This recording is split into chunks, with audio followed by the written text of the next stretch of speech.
Alright,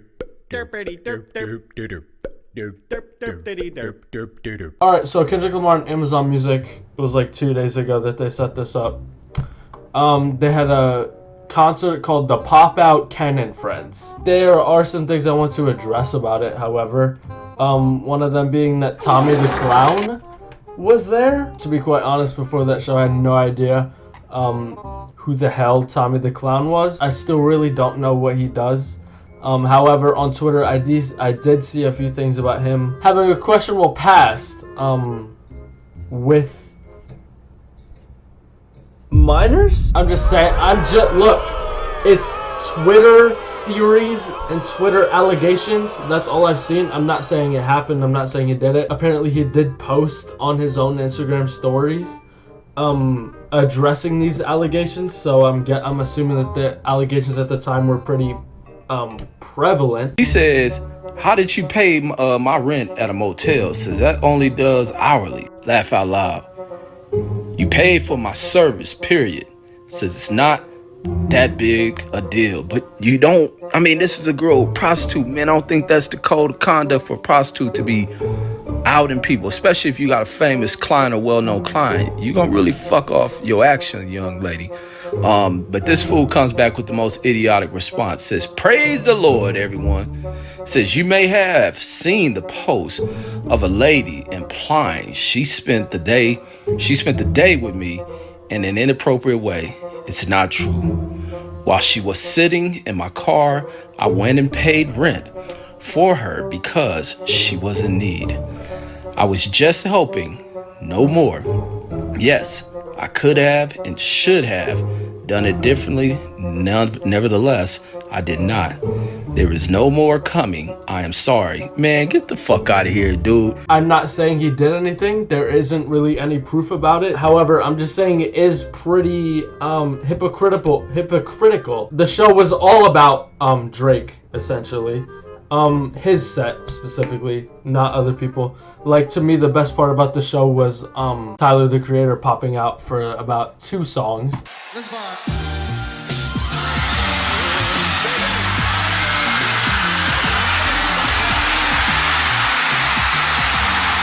But yeah, I'm just saying that's a little hypocritical on Kung Fu Kenny's part. I'm gonna try to skip to a specific part here. Oh, LeBron was there.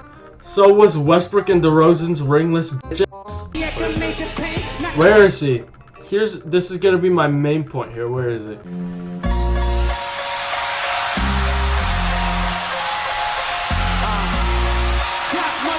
Dre. Guess who's back? You still doing it? So, yes, this was cool and everything. Yeah, it's cool. I'll let it rock for a second.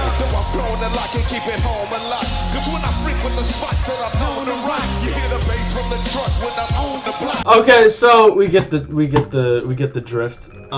Kendrick Lamar held this show, which essentially, apparently, the premise of the show, the secret agenda was Drake's funeral, as Twitter likes to call it. However, the public premise of this was uniting the West Side or the West Coast artists together. But he brings out Dr. Dre to his show that is dissing Drake, as Kendrick's main diss against Drake was him being a pedophile. Got a real tape, why is he around? Certified lover boy, certified pedophile.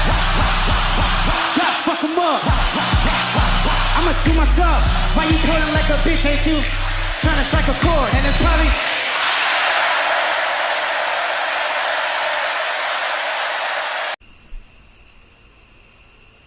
With Kendrick's main premise against Drake being that he is a pedophile, it would be pretty weird for Kendrick to be promoting pedophiles on his platform. If Twitter is correct, Kendrick is saying that Drake is a pedophile because there's a viral video of him kissing a 17-year-old fan on stage while he was, I think he was like 23. What the fuck? However, if you just do a little bit of research into Dr. Dre, it says from 1987 to 1996, Dr. Dre Dated singer Michelle, who frequently contributed vocals to Ruthless Records and Death Row Records album, blah blah blah blah blah. In 1991 they had a son. Dr. Dre birthday, 1965. So in 87 he was 21, 22 years old. 53 years old, born December 5th, 1970. 87 she would have been 16, 17 years old. So that is a 21 to 22 year old man with a 16 to 17 year old woman. But it's cool because it's Dr. Dre now. It's not Kendrick anymore. It's not Drake. It's Dr. Dre. So it's acceptable for Dr. Dre to do it. And then another one of Kendrick's. Oh my God! And then another one of Kendrick's main points against Drake being that he's a deadbeat father. Again, if you just do a little bit more research into Mr. Dre here. Here we go. On December 15, 1981, Dre was 16 years old with his then girlfriend, who was 15 years old. The two had a son named Curtis, who was brought up by his girlfriend, and the son first met Dre 20 years after birth. The child first met Dre 20 years after birth. And Kendrick's gonna go in on Drake for being a deadbeat father who has been with his child ever since birth. There's more. There's more. Trust me, there's more. What the fuck? In 1988, Dre and Janita Porter had a son named Andre Young Jr. In 1990, she sued him, seeking $5,000 of child support per month. I'm assuming that means that Dre was not in the kid's life. So, I'm not pointing these out to incriminate Dr. Dre of anything here. Pedophilia or none of that. I'm just saying it's a little hypocritical of Kendrick Lamar to be promoting him at his show. Oh, another one of Kendrick's main points. Drake has ghostwriters. Ain't 20v1, it's 1v20 if I gotta smack niggas that right with you. Am I battling ghosts or AI? Nigga feeling like Joel Austin. Again, he then brings out Dre. The DOC would co-author Nothing But a G Thing for Dr. Dre. And is then Prodigy Snoop Doggy, Snoop Doggy, what the fuck? The fact that neither star was known for writing their own material didn't undermine fan interest or hurt diss tracks like Dre's Fuck With Dre Day or Eazy's Real Motherfucking G's from landing on the short list of greatest diss tracks of all time. So Dr. Dre did not even write his own diss tracks. But Kendrick's gonna go in on Drake for having ghostwriters. Alright.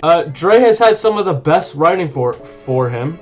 From the DOC and Cube to Eminem. On Dre's hit album 2001, Jay-Z also did famous work for Dre. It was Jay who wrote every bar. It was Jay who wrote every fucking bar for the 1999 smash Still Dre. Snoop Dogg confirmed that even his verses were penned by none other than Ho. He wrote the whole f***ing song. And Kendrick is gonna bring him up on stage as if he did not just fully f***ing diss with 1000% hatred somebody for having ghostwriters, being in relationships with 17-year-olds. What the fuck is that bullshit? How are you gonna diss somebody for doing the things that motherfuckers you just brought up on stage are doing? And now I'm sitting here thinking to myself, why would it make sense for Kendrick to promote Dr. Dre, who's done all the things that he has a problem with Drake doing? Why would he bring him up on stage? Oh, what is this? Hold on, let me just scroll down a little bit on this page. Oh! Maybe it's because they have some in common. Dre has been accused of multiple incidents of violence against women. No. On January 27th, 1991 in the music industry, Dr. Dre assaulted television host Dee Barnes. Dre was fined $2,500, given 2 years probation, ordered to undergo 240 hours of community service. Barnes stated that he began slamming her face and the right side of her body repeatedly against the wall. Is this nigga serious? Dre later commented, people talk all this shit, but you know, somebody fucks with me, I'm gonna fuck with them. I just did it, you know, ain't nothing you can do now by talking about it. Besides, it ain't no big thing, I just threw her through a fucking door. Does that say, I just threw her through a fucking door? What the fuck is this bullshit? Oh, but it's fine, because Dr. Dre did it, and we're just gonna turn a blind eye to it because I want to bring him up on stage because I want to pander to the fucking West Coast. Oh my god. In March 2015, Michelle, the mother of one of Dre's children, accused him of subjecting her to domestic violence during their time together as a couple, but did not initiate legal action. Lisa Johnson, another one of his relationships, that I think that was the one he had 3 daughters with, stated that Dre beat her many times, including while she was pregnant. While she was pregnant. So let me just get this straight. Kendrick Lamar, in wake of his so-called victory against Drake, for dissing him for having ghostwriters, which Dr. Dre also had, for being a deadbeat father, which clearly we have evidence that he did that as well, and for being a pedophile because there was a 20-second clip of him kissing a 17-year-old fan on the cheek when he was 22 years old. Dr. Dre had a relationship when he was 21 with a 16-year-old that lasted for almost 10 years, and they had a kid. Got him. We fucking got him. Oh, and also Dre has a past of abusing women, even while they're pregnant. I don't know. It's a little fishy to me. I just wanted to point a few things out.